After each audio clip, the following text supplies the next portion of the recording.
అందరికీ నమస్కారం. నేను మీ సాల్మన్ రాజు, రిటైర్డ్ సిఐ, రాజమండ్రి. నేను ఇప్పుడు ఈ వీడియో చేయడానికి నేను చాలా గర్వంగానే చేస్తున్నాను ఈ వీడియో. ఎందుకంటే నేను గత 10 రోజుల నుంచి 15 రోజుల నుంచో 3-4 వీడియోలు ఆర్గనైజ్డ్ క్రైమ్ గురించి, తర్వాత సోషల్ మీడియాలో వ్యాఖ్యలను, అనుచిత వ్యాఖ్యలపై సైబర్ క్రైమ్ అని దాన్ని చూపిస్తూ దాన్ని ఆర్గనైజ్డ్ క్రైమ్గా కొంతమందిని పోలీసులు అరెస్ట్ చేసి రిమాండ్కి పంపుతున్నారు. జడ్జీలు కూడా జ్యుడిషియల్ కస్టడీకి పంపించేస్తున్నారు. దీని విషయం నేను మొట్టమొదటి రోజునే నాకు ఏంటి ఆశ్చర్యపడి, నేను అసలు ఈ ఆర్గనైజ్డ్ క్రైమ్ గురించి నేను ఆల్రెడీ చదివా. ఎందుకంటే పాత ఇండియన్ పెనల్ కోడ్లో ఈ ఆర్గనైజ్డ్ క్రైమ్ అనేది లేదు. ఇప్పుడు ఈ కొత్తగా వచ్చిన భారతీయ న్యాయ సంహిత అనే 2023లో వచ్చిన చట్టం, దానికి 2024 నుంచి జూలై నుంచి అమల్లోకి వచ్చింది. ఇది ఈ చట్టంలో ఆర్గనైజ్డ్ క్రైమ్ అనేది ఉంది.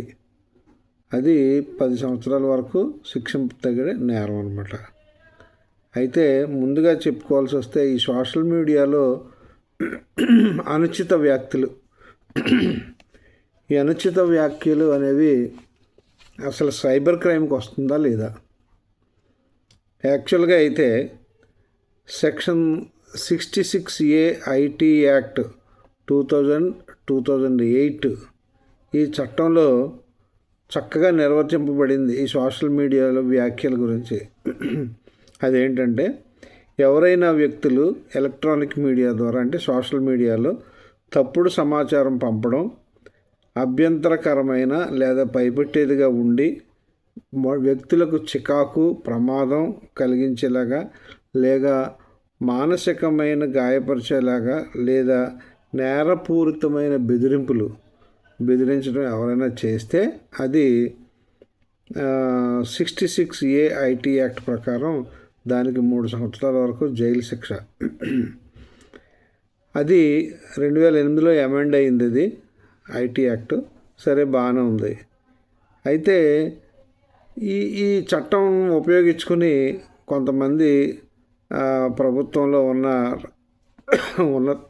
ఉన్న స్థాయిలో ఉన్నవాళ్ళు అమాయకుల్ని కొంచెం కేసులు పెట్టి జైలుకి పంపడాలు అవి జరుగుతుంది.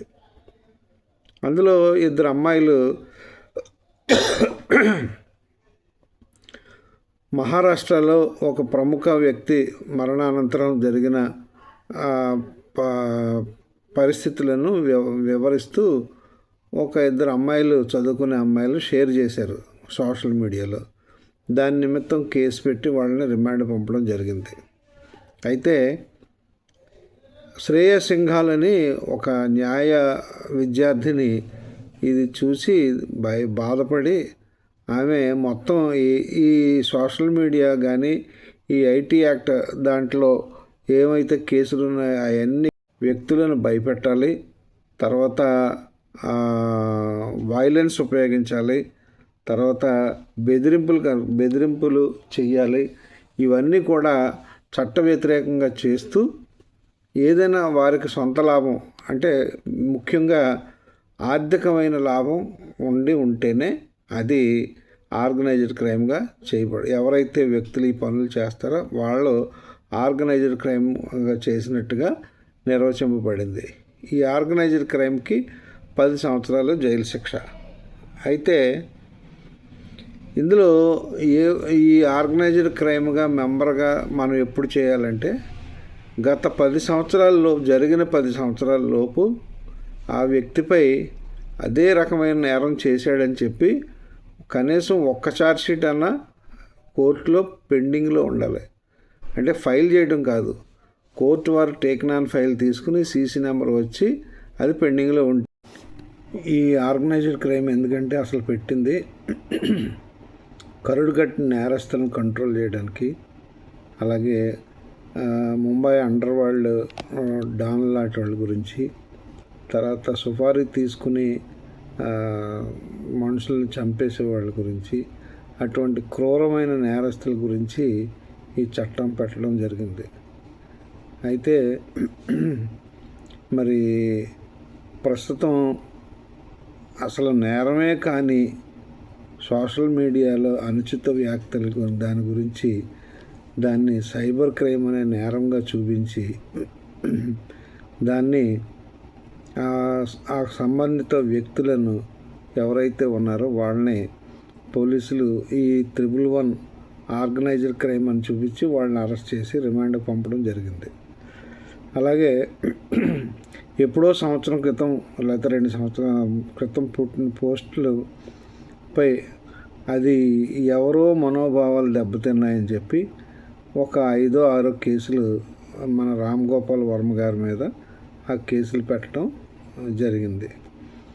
నేను గతంలోనే చెప్పా, 199 సిఆర్పిసి ప్రకారం ఈ పరువు నష్టం కానీ బెదిరించబడిన వ్యక్తులు కానీ ఎవరైనా సరే, ఎవరైతే వ్యక్తులు బాధితులు ఉన్నారో వాళ్ళు మాత్రమే దీంట్లో 199 సిఆర్పిసి ప్రకారం కోర్టులో ఫిర్యాదు చేసుకోవాలి.